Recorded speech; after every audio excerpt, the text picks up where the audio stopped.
You stir slightly in your bed, and unlike the last few weeks, you actually feel well rested. You glance over at the clock and see it says 6 a.m. Day after Christmas. You throw some clothes on in the dark. There is another reason you feel at peace. The hunger in your belly is actually sated. If anything, you feel a little lethargic from just how full you are. So you proceed to get dressed while in this blissful haze when you notice something, the smell of spilled blood. An unconscious part of your mind tells you it couldn't be over 4 or 5 hours old and that it is human. Oh boy. You glance over at your door and see that it is lying half broken, torn at the hinges. A closer look reveals several indentations and cracks, some of which fits the size of your hand. Hesitantly, you then look at your hands. You notice several dark colors under the tips of your fingernails. You raise a finger to your lips and take a tentative taste of it. To your relief, it isn't blood, so the smell must be coming from somewhere else. Oh boy. You stick your head out the door and it looks like someone ransacked the other bedrooms, their doors smashed as well. Examine Sabrina's bedroom, examine your parents' bedroom, examine upstairs bathroom, go downstairs. Okay, Sabrina. You go into your stepsister's bedroom. It looks like a mess, but thankfully there is no blood here. However, you see a large plastic container slightly askew from underneath Sabrina's bed. You hesitantly pull it out and see a scabbard in it. Just from the looks of it, it appears Sabrina tried to pull out a sword of some kind, but was unable to succeed. Examine your parents' bedroom, upstairs bathroom, go downstairs. Parents' bedroom, okay. You go into your parents' bedroom, this is the first time we've seen this, and you see splatters of blood on the bed and on the wall. There is an appreciative gurgle rising up from your stomach at the scent. When you look at the ground, you see some footprints in the blood, and it looks like they race to the door and outside. Okay, upstairs bathroom, I guess we'll do next. The smell of blood is strong even before you enter the bathroom, and you soon realize why. Lying near the tub as if she had taken a final stand is Sabrina. Oh man. Given your current state, you know she isn't breathing. That's when you notice what appears to be several bites up and down her body as if someone was nibbling on her. Well, go downstairs, I suppose. You slowly make your way downstairs, and the smell of death becomes even stronger. From the corner of your eye, you see an overweight figure lying on the ground near the door. It takes a few more seconds before you realize it is your stepfather. He tried to flee, but was unable to escape. That's when you hear a faint whimper in the room. You quickly pinpoint the source as coming from behind the couch. You kneel, and you see your dog cowering there. I would guess not insomniosis. Nick, come here, boy, come here. Nick itches forward, then stops. He takes a sniff of the air and gives a plaintive whine. It's all right, boy. I won't hurt you. I doubt that. Nick takes a few minutes and then moves right next to you. He gives you a tentative lick on your hand. You go to pick him up, but stop when you see him shivering.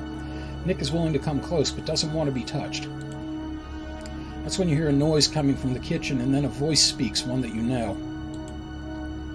Nick, come to me. I have some yummy treats for you. What the shit? Emerging from the kitchen is your fraternal twin. He is holding up a small bag of dog treats, shaking it to garner Nick's attention. Nick, however, dashes back to behind the sofa and gives a threatening growl. Grr. Oh, Brandon, what happened to you? You did this to me. No way, that's impossible. As impossible as what we are now? No, you're responsible. How could that be? We are fraternal twins. We share a spiritual bond. What affects one affects the other. What the...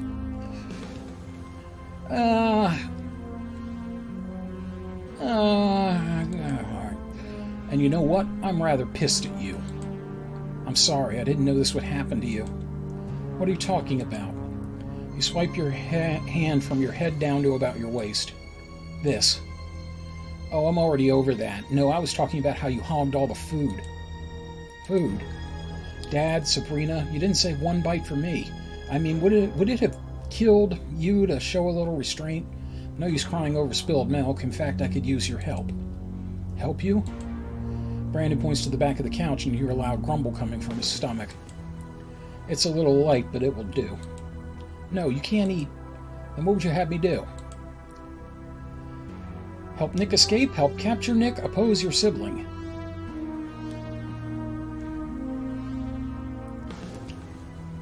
Wow, this is just getting all kinds of fucked up. Help Nick escape. Nick, Nick, Nick, Nick, Nick, Nick, Nick, Nick, you gotta run. You decide to play along with your sibling, at least for now. Alright, what do you want to do? You get on that end of the couch and I'll start here. We'll meet in the middle. You get at one end and help Brandon move the couch. Then before anything else can happen, you give a high-pitched whistle and Nick races to the pet door. You really shouldn't have done that. Why? There's only one other piece of meat left. Faster than you expect, you see your brother fling herself at you? You see your brother fling herself at you. So not only did he become undead, he transgendered. Jaws open wide.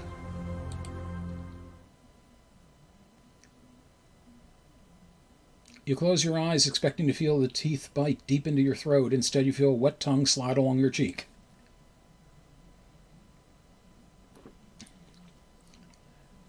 Nick's like, thanks for having my back, y'all. Yep.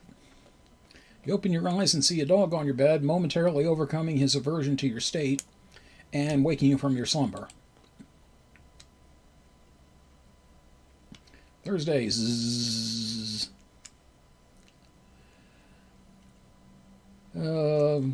Hot sauce is one of the toppings. So apparently we have to wait another week to see what the hell is Viktor can actually do. Alright, well, spa. Sunday. Sunday. For reasons you can't quite fathom, you find yourself walking in the cemetery. Passing tombstone after tombstone, you briefly imagine what story each would tell if it could, and wonder whether your tale might be one of the thousands lost in the seas of time. You seem rather troubled, my child. Perhaps you'd like to talk about it. Here, let me just keep you at a safe 50-foot distance with this crucifix. You turn around and see a young nun standing amongst the tombstones. She doesn't seem to mind the current state of your appearance, though her smile does seem to be a little bit forced now. I'm warrior nun Aurelia. I apologize for interrupting. You just seem like you could use someone to talk to, but I can move along if you prefer. Hey, Abbess! You can stay if you wish. Thank you. You slowly move down one row of tombstones, and it briefly puts you in mind of dominoes. In that moment, you wonder if you pushed one down, if the others would fall in response. I wouldn't recommend doing that if I were you. You glance at the nun and give a slight smile. I wasn't intending to. Besides, how could you tell what I was thinking? No mind reading involved. I saw your slight smirk, and it reminded me of a student just right before they would put a thumbtack on a teacher's chair. Well, I mean, she could be from Catholic school. So you aren't bothered by how I look like? Didn't really need light there, but whatever. Well, I can't say that I've seen many people in your condition, but I've also seen people in worse shape. You know, that have been down actually in the plots for 6 months or so. You look down at the black splotches on your arm and think of the white film covering your eyes.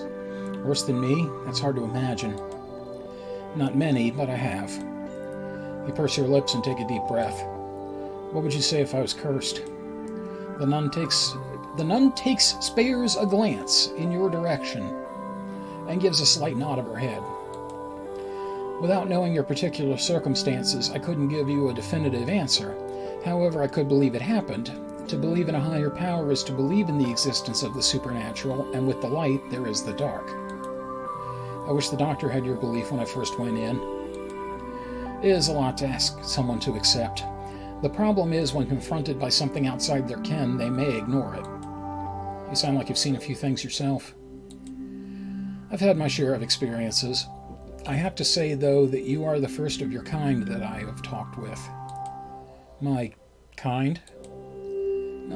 Indeed, though I must say I'm enjoying the conversation. If you don't mind my asking, which grave is yours? Wow. My grave. Well, so I can pay my respects, of course. I don't have a grave. Why would you think that? Oh, I apologize for my presumption. Normally the ones which arise have to be laid to rest. They act like mindless starved beasts. There was this woman named Jennifer, for example, who had just been to West Mansion. How many have you seen like me? Oh, just 4 or 5. It's very rare we get more than one a year, though I've heard other places have a lot more. Do you think there is something you could do for my condition? Unfortunately, short of prayer, I'm afraid I haven't heard of a cure. That's what I was afraid of. I guess it's hopeless. I didn't say that. Just because I haven't heard of a cure, that doesn't mean there isn't one. Any condition can be reversed. Like plastic surgery, using Botox. You know, inject some botulism in India. Why the hell not at this point? So what would you suggest I do? Every curse has an origin from somewhere. Maybe someone could help you figure it out. A loved one tuned into things. I almost read that as turned into things. Because every one of our potential loved ones, except for Sabrina, did turn into something. Then again, sometimes you have to do it alone. Well, that gives me something to think about, at least. You wait for the nun to say something, but there is silence for a few seconds. You look to your side, and you see there is no one there. You look to your right and see a headstone.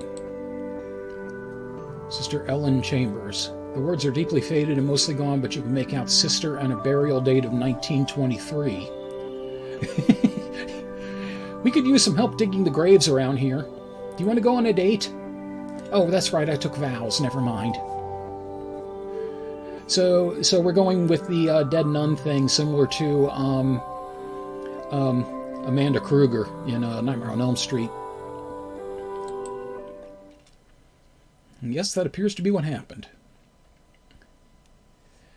Okay, let's just do some basic relax. Okay, we are gonna save again, because this is going longer than I thought it would. Let me just check, make sure that took. Yes, it did. I would argue that if she offered you a job, that was pretty malicious to begin with. Cafeteria ran out of cherry soda today as the same person came back in every 15 minutes and ordered the pop all through your shift. When a coworker asked what the customer was doing with it, the answer was that it was top secret. It's top secret. It is with a heart filled with dread that you enter Viktor's laboratory. While he seemed adamant he would find a cure, given Damien's words from the previous week, you aren't sure how likely it is. Viktor is a whirlwind of activity, flitting from one machine to the next, pulling levers, examining switches, and turning dials.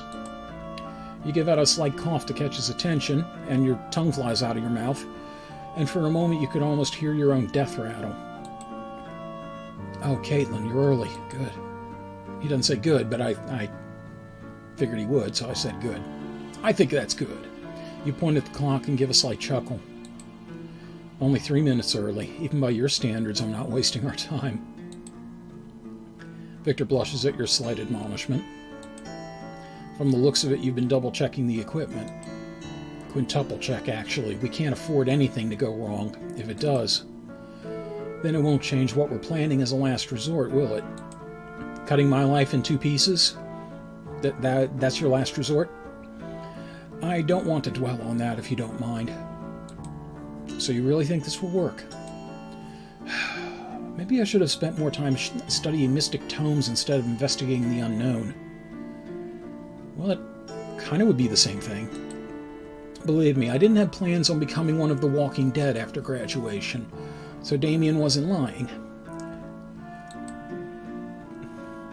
Well, he didn't give a fuck if he cut Viktor's arm bleeding. Bearing in mind I've only studied his books for a week, he was telling the truth. Of course, it isn't like my Latin is the best. You spare a glance at one of the walls, and you see that there is a red stain on it. That there red stain. While it might have scared you 3 months before, at least now it provided a welcome break from you more immediate concerns. I was making fun of a grammatical mistake that wasn't even there, and then they actually give me one. Sorry, but I'm not cleaning the walls. Upkeep after mystic mishaps wasn't in my job description. Still, it was nice to get footage of the walls bleeding. Now I know what to give my dad for his birthday. You make our house bleed right now! That is entirely up to you. Festive manslaughter is another duty I didn't sign up for. Joy and slaughter. So, remind me, just what are we doing? As Damien said, there was no way to stop the curse, not unless you died before it takes permanent hold. Dead or undead, some choice. But there lies our chance. If you go... Die, Victor. If I die. Victor takes a deep gulp of air and then continues. If you die now, then the curse ends as well, since it is bound to you. Then what happens? I will revive you. Of course, that is the tricky part. You have to truly die. If I revive you too soon, then the curse stays. Too late, well... Bring tulips to my funeral. They were always my favorite. Victor slams his meaty hand on the table. It won't come to that, I swear it. So how are we going to do this? I didn't bring my own knife from home. Victor winces at your gallows humor. Fortunately, he brought his own gallows. And tries to give your hand a reassuring squeeze, but you can feel the tension in his palm. Good reference, Misfit. And, by the way, I'm going to assume that's the original Flatliners, not the god-awful remake, which I haven't seen, but it's a remake, so as far as I'm concerned, it's god-awful. What we have to do is something relatively non-invasive. What's a little shooting between friends? Joke if you must, but we want to avoid as much damage as possible. So I've made up something special. You'll go asleep. I really hate that euphemism. Call it for what it is. No, you really will go to sleep. It is the other stuff which will do the job. I was trying to make it as non-painful as possible. And if everything is ready, what are we waiting for? Victor takes a deep breath of air and his eyes are oddly shiny with wetness. He is holding a small syringe with a golden solution. This is part of my urine test. I can't do it. Not to my girlfriend. Your heart skips a slight beat at this admission, but now things are at a standstill with Victor's reluctance. Make him do it or do it yourself.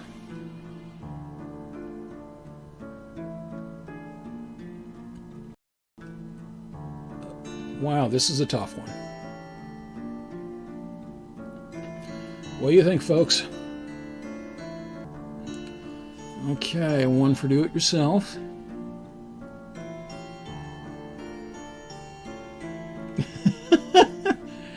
And yet we've been romancing him the entire game, kitten. You know, you'd think if you were a zombie and he was doing, his thing and, making Frankenbabes, this would give a whole new meaning to I want to be inside you. Make him do it now. Okay.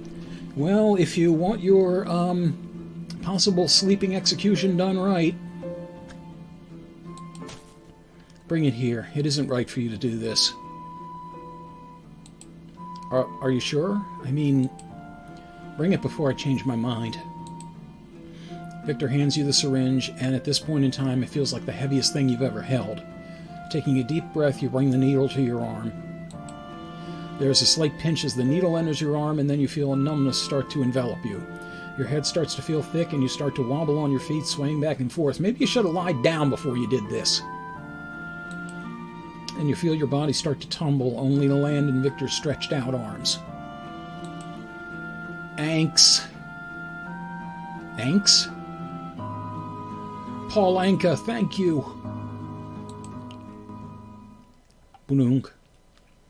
You want to say more, but find your mouth unable to move. Then Victor puts you on the table in the middle of the lab, and he starts to secure the heavy straps, but your eyes go dark at that point. You are unsure of how much time passes, but something seems off as you experience a strange lightness to your body. You take what you think is a step and suddenly feel several feet off the ground, and that's when you become aware of your surroundings. Oh great, I'm in a photo negative. You are still in the lab, but it is in an entirely different hue than you're used to. Then you happen to glance. I was trying to think about, because I'm about to ruin the image and the style that you're used to, but I couldn't work it into a joke. Then you happen to glance what you think is downward, and are startled to find your body still on the table, Viktor frantically keeping his eye on a nearby clock. Fancy meeting you here. Fancy meeting you here. Yeah, now that I know who it is. You turn around at this unknown and yet oddly familiar interruption and find yourself looking at an image of yourself. Who are you? Really? Seriously? Who do I look like, silly? Is this some other trick of the curse? Not quite, though close. I guess you could say I'm your darker self, your cursed self. Then Viktor's plan? Worked like a charm, at least for separating us. Then where do we go from here? Rock on. That is up to you. Well, partially, that is. I mean, if Viktor's final part of the plan doesn't succeed. It will, I know it. Nice display of solidarity. I guess we'll know soon enough. What do you want? Why are you bothering me? What do I want? I want to live in the light. What do you mean? I've claimed life after life through no desire of my own, bent to the whim of sorcerers and psychotics, getting close to my host only then to do them in. Until you. I want the cycle to stop. How can I do that? End me entirely, or let me join you. End you? You mean kill you? Your reflection gives a slight nod. Or join me? Won't that bring back the curse? As you figured out, with your death, my burden was ended, for now at least. And what happens if I do nothing? Then I will probably fall under the control of the next 2-bit villain. Oh, this is much better than 2-bit. This has to be like, 16-bit at least. Before you can continue to speak, you feel a sudden roar in your ear as if it was a flood of water. Please, choose. Slay your opposite, let your opposite in.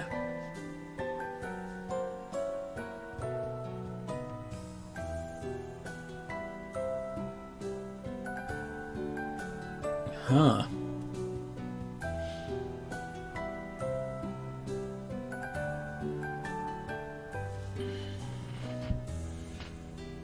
Yeah, it seems to be about the long and short of it.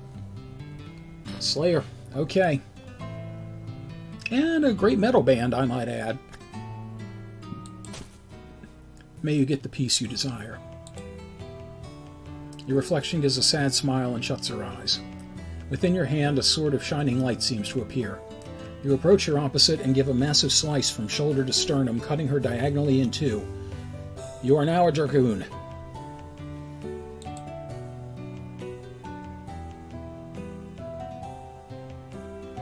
Then you feel an immense pain wash over you, as if every part of your being is on fire, and your vision goes black once more. And once your vision goes black, you never go back. Once the pain is over, you open your eyes and find yourself about 20 feet off the ground, strapped to a table extending above the lab. Viktor, get me down from here. Get me down from here! The smell of scorched hair and ozone fills your nostrils, but that is nothing to how free you feel. You look now at your arms and legs, and all signs of the curse are now gone. Soon you are once more down at ground level, and Viktor tentatively touches your shoulder as if afraid you would disappear. It worked. If it isn't asking too much, do you have a change of clothes?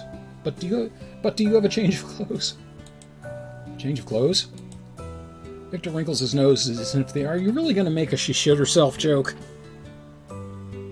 Come on. Of course, after all, when someone dies, their bowels... Explanation later. Close now. And I think I have a lab coat. Next time I do this, I'll be sure to have clothes on hand. You really think this? Gah. I mean, it's good to be ready and everything. It is the Boy Scout motto, but there's a lot of other things going on in the Boy Scouts that are not to be followed. Oh yeah, and I hope by the way, amongst all this fancy equipment, he's got a bidet. I better not have a next time. Well, it's just the other woman I'm dating. To die, to sleep, perchance to dreams, Shakespeare.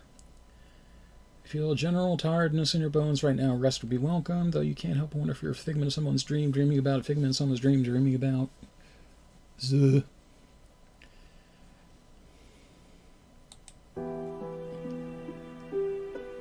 You take a deep breath, taking a moment to order your thoughts before going into Viktor's laboratory.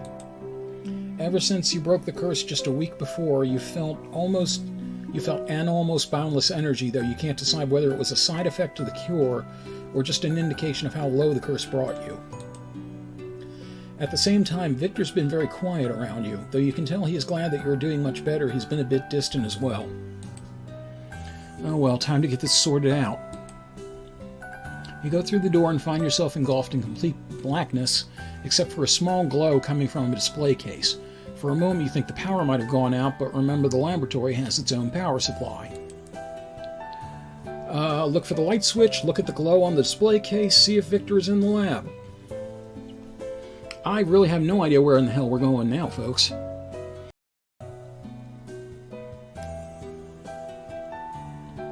Okay, one for the glow, one for the light switch. The glow. Alright. Glow on the display case. That Martin is bringing down to the sale floor. You make your way to the display case and see the glow is coming from a large specimen jar in the display case. Oh boy.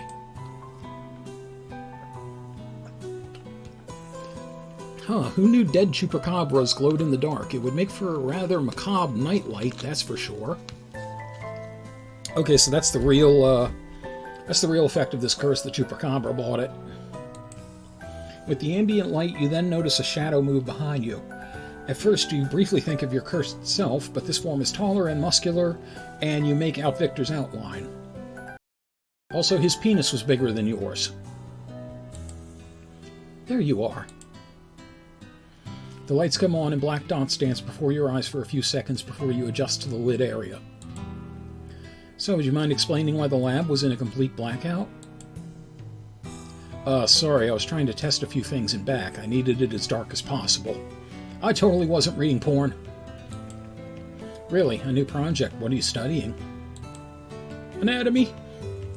Viktor's face turns completely red and he runs a hand through his hair as he looks to the side. It isn't important.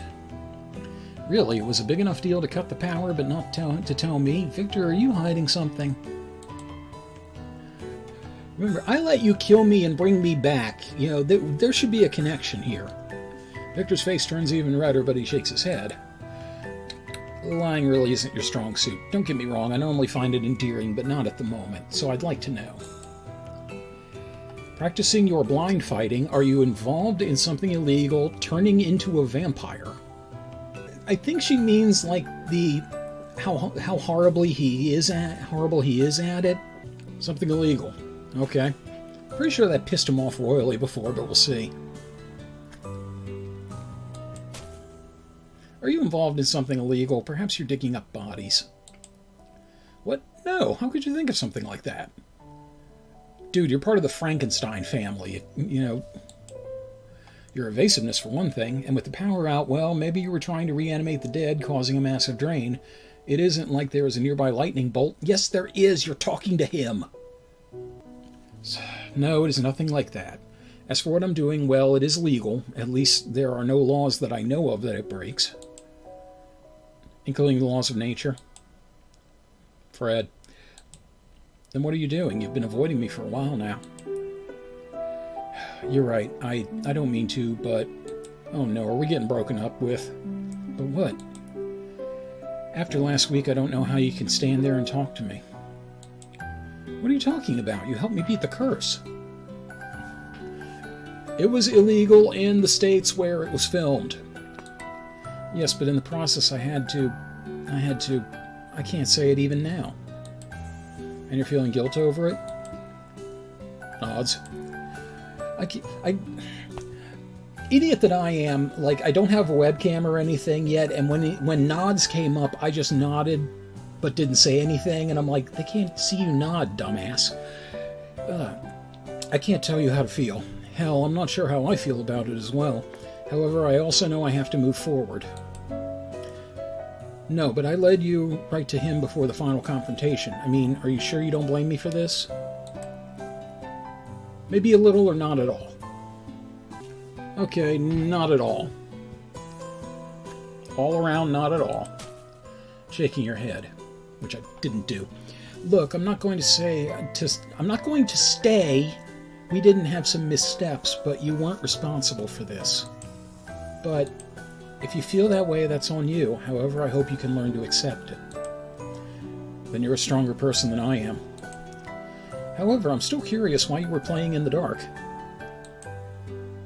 I honestly was working on something. It's just, well, I was a little embarrassed to show you. Okay, now you really have me curious. Just what the hell was going on? Pulls the curtain aside. I call her Caitlin too. Feed me, Viktor. You would find out sooner or later. Viktor heads to the back of the laboratory, and on a countertop you see a white lacy bra and panties. If this is supposed to mean something, I'm afraid I'm not making the connection. Viktor clears his throat and his blush deepens once more. Actually, I had a eureka moment. I am transitioning next week. Go on. Yeah, please go on.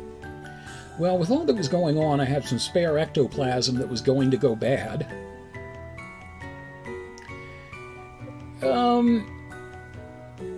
Is this a setup for an aristocrat's joke? Do I want to ask where you got this ectoplasm? From your sister, Sabrina, actually. My sister? But no, that isn't important. Fine, you had this ectoplasm. Nope, so much nope. You know how even if it is completely night, people can still see ghosts? Kitten, the way that comes together, it looks like open.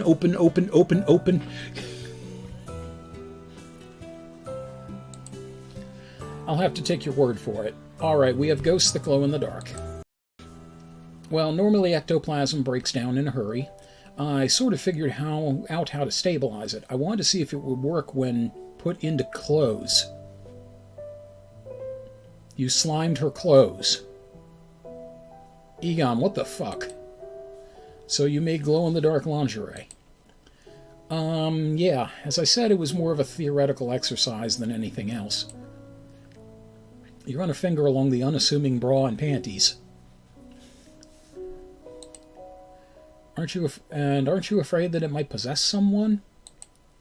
It is completely safe. No radioactivity, no residual spiritual touch. Radioactivity? Oh my god, like if it was radioactive and she puts that on, like she would end up with the octopussoir from Drawn Together.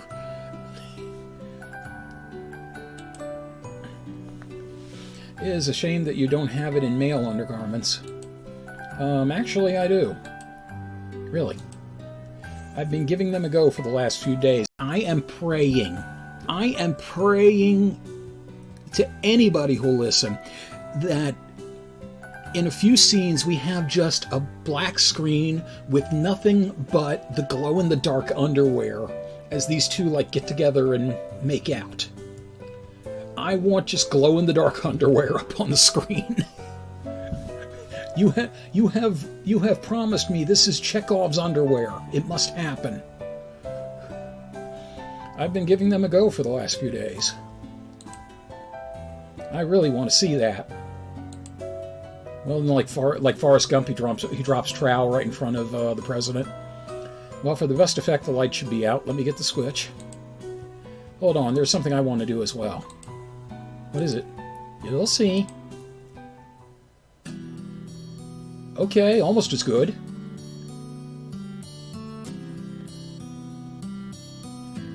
You divest yourself of the clothing and put on the bra and panties. In the gloom of the laboratory, you see that it truly does glow. Now, why didn't he take the apron off? Wow. Wow. He's so flabbergasted, he's getting his sentence, backwards. Rendered you speechless. Achievement unlocked. Love experiments. Blushes. Hopefully your lips aren't completely paralyzed. You lean in, running your fingers along Viktor's chest as your lips meet his, and close your eyes. Money earned, less than 1,000.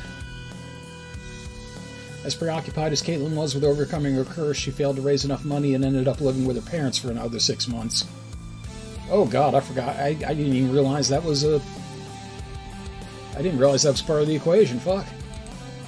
Eventually, Caitlin found what they thought was a good, affordable apartment. It wasn't until the walls started to bleed that Caitlin realized why her new accommodations were so cheap. But at least this time she knew someone to go to right away. Despite the trouble she experienced over the summer, Caitlin went to work for a major pharmaceutical company. Caitlin was poised for a big promotion when she noticed that one of the new drugs seemed to be causing a lot more adverse side effects than was reported, effects which could only be considered supernatural. Reporting this to her superiors did little good, but it did attract the attention of a nameless government agency who recruited her to help investigate the paranormal. And she's got experience. Nick continues to revel in the attention he gets from Caitlin, all past fear forgiven with a simple biscuit treat. Well, you know, dogs are pretty simple that way anyway. Viktor epilogue, not enough points. Sometimes two people are just dissimilar enough that whatever force brought them together isn't enough to keep them as a couple. Such was the case with Viktor. He devoted more and more time to researching the paranormal, often leaving Caitlin without contact for weeks on end. This eventually led the two to separate. Seriously? Oh, well, that just sucks us all. However, Caitlin still harbored feelings for Viktor and decided to on a surprise visit one day. That was also the day Viktor turned on a robot, one uncannily similar in appearance to Caitlin. However, something went haywire, and after a great struggle, the robot was put down.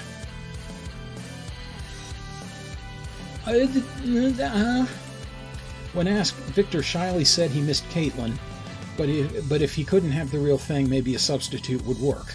Still, if Caitlin could forgive him, Viktor promised to be much more attentive a second time around.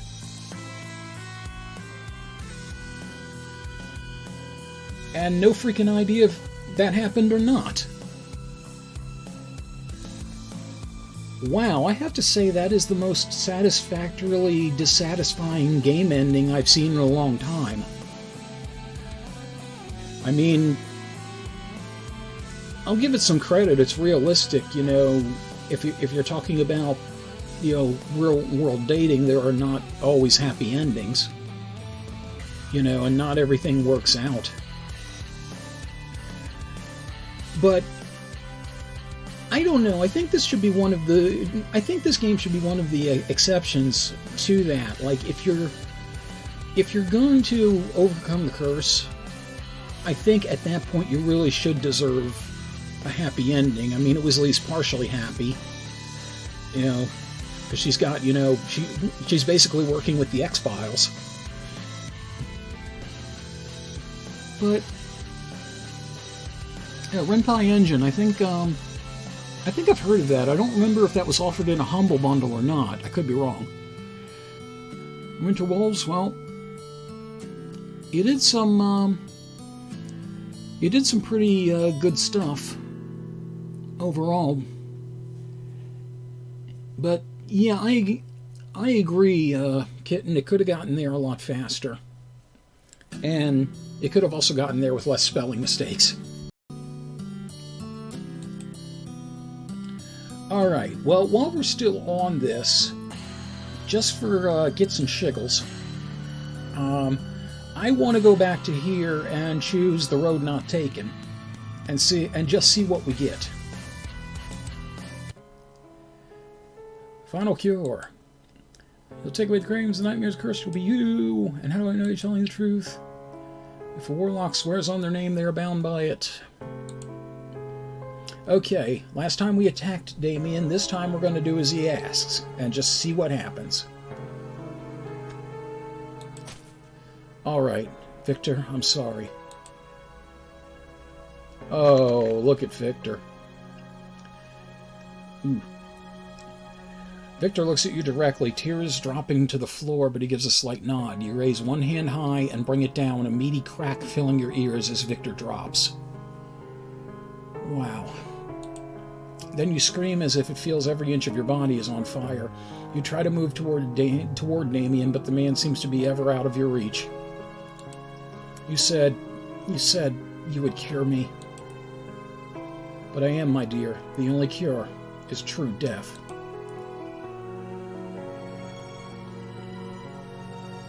Then your vision goes dark with one last flash of pain.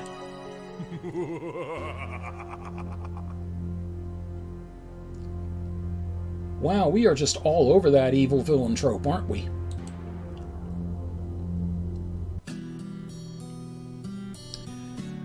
Okay. And that is it for Love Bites. I get the feeling the next time that I end up going through this, I'm probably going to be looking at a guide along with it. You know, just to make sure I can actually get to what I want to see with whoever I want to see it with. But in the meantime, that's it for that. I do thank you very much for taking this escapade with me and your patience with it. Kitten, I'm sorry we, managed to get with Egon for only a short period of time and broke off screen and be replaced by a animated real doll. But there is hope. I mean, we got a good job, and maybe the two of them will get together. So yeah, I don't know. I'll take that as much of a win as we really can. So anyway, Love Bite's been good knowing you, and interesting concept. I just wish it had been a little bit shorter and a little bit less of a grammatical strain in places. But overall, good job. So we will go ahead and head out of this. Take care, and always remember, treat your loved ones as well as you can, and don't treat them to dessert unless you're serving it. Until we game again. Don't treat them to dessert unless you're what the fuck was I thinking there? It sounded good when I was saying it, and then like it's not even like 10 seconds later I'm like, why the fuck did I say that?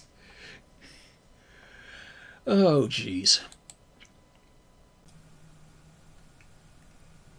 This episode's shocking breakup was made possible by Mike Panza, Rick in Baltimore, Viceroy Scorn, Diode, Jumpy Cat, Shin Majin, the post-production contributions of Matthew Carr Anderson, and all my direct, current, and future Lycanthro fans. Thank you very much for your continued support. Until we game again.